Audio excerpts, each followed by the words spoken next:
basına hizmet görevimiz yani. Buyurun arkadaşlar. Öncelikle bu davayı nasıl değerlendiriyorsunuz? Onu bir alalım sizden. Bu dava AKP hükümetinin savaş siyasetinin bir parçası olan hukukun bir silah ya da bir silah sistemi olarak kullanıldığı bir savaş durumu. Ben bu davayı böyle görüyorum. Bu davanın hukukla bir ilgisi olmadığından başka hiçbir şeyden olmadığı kadar çok eminim. Bu insanların önemli de bir bölümünü, gençlerin tanıyorum da.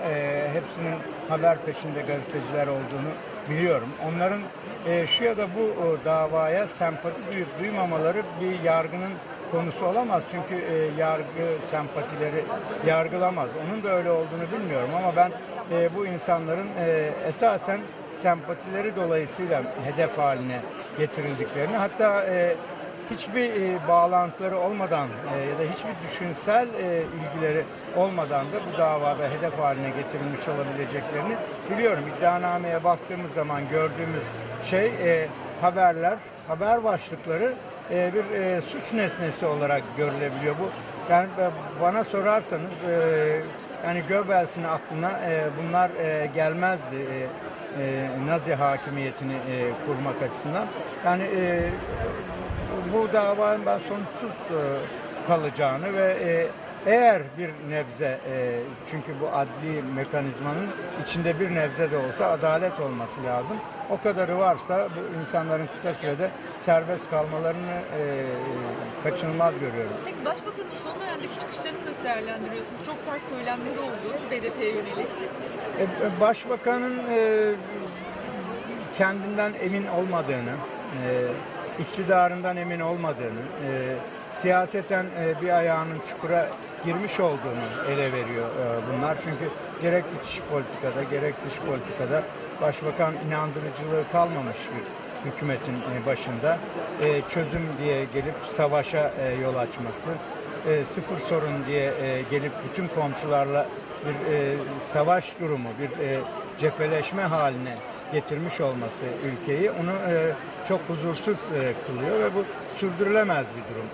Bundan ötürü de aslında sonucunu kendisinin de bilmediği bir çatışma içinde hareket ettiği için çok kendisinin kontrolsüz, dengesiz, asabi ve ağzından çıkanı kulağa duymaz hale gelmesinin nedeni bu. Tabii onun kötülük yapma kapasitesini azaltmıyor bunlar. Tersine çoğaltıyor. Peki kapatılma durumu söz konusu BDP'nin. Böyle bir ihtimal var diyelim ya da böyle bir şey olduğu anda tutum ne olur?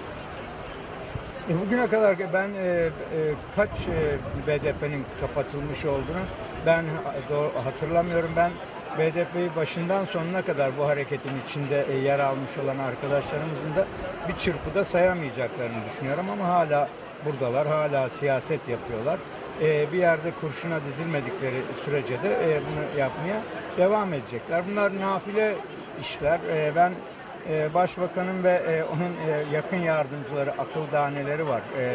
Yalçın Akdoğan, Ömer Çelik gibi. Onlara bildiklerinin yanıldıklarına yetmediğini görüp bu işleri bırakmalarını ve barışçı bir siyaseti savunanlara kendi yerlerini terk etmelerini tavsiye ederim. Yoksa daha çok mahpus, daha çok ölüm, daha çok şiddetten başka bir şey doğurmayacak olan bu stratejinin sahibi olarak çok kötü bir ünle anılacaklar. Anlamadıkları şey şudur bence. Türkiye'de Kürt özgürlük mücadelesiyle Kürt halkı arasında bir özdeşlik, bir aidiyet duygusu oluştu. Kürt halkının çok büyük bir bölümünü cezalandırmadan, hapishanelere doldurmadan, toplama kamplarına almadan Kürt özgürlük mücadelesini önleyemeyecekler ve bu açıdan Kürt özgürlük mücadelesi Filistin ya da İrlanda'dakinden daha aşağıda bir yerde değil. Ben bu tarihsel ve politik gerçekliği okuyamadıkları için böyle davrandıklarını düşünüyorum. Bir şey daha eklemek isterim. Aslında Orta Doğu'da Kürtlerin özgürlüğüne dönüktür bütün rüzgarlar. Bunları sadece Türkiye'de tanımamak bir şey ifade etmez. İran'da, Irak'ta, Suriye'de de rüzgarlar böyle estiği için bu uluslararası durumu göz önüne almalarını ben tavsiye ederim.